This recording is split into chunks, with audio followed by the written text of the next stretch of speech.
Good day everyone. Today we will present our C++ program that demonstrates a simple implementation of a stack operation using the concepts of push and pop functions together with assert statement for error checking.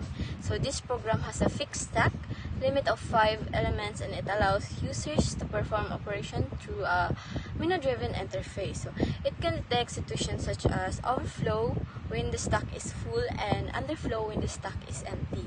For the detailed explanation of the code and how each part works, I now hand it over to Mr. Denmark Abarques. So what's up everyone? Now we will be showing you the type of program, the buffer overflow program, and a well-protected program. Now we will be showing you first the well-protected program. Since our code is a well-protected code, now let's compile and run. First and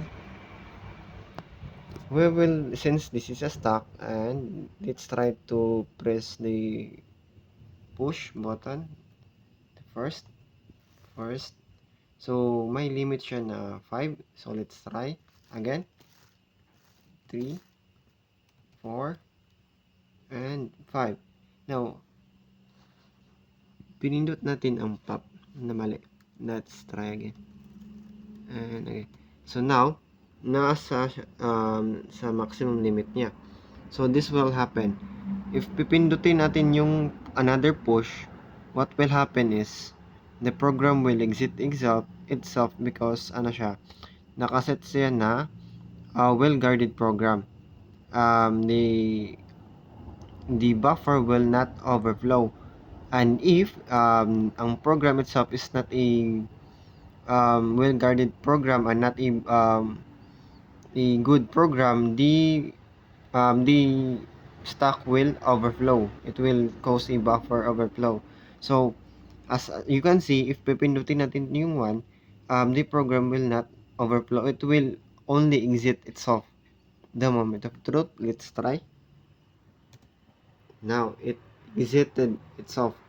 So if our program is weak and it's not a good program, it will says right here, if we click one, it will says right here 6/5, 7/5, until so on and so forth. The program will not exit itself until it will be done manually.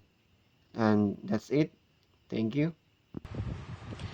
And that concludes our presentation about our simple stack implementation in C++. Through this program, we learn how stack operation work using push and pop, and how assert statements help prevent errors such as overflow and underflow. So this activity also helps us understand the importance of proper data structure handling and validation in programming. So thank you everyone for listening.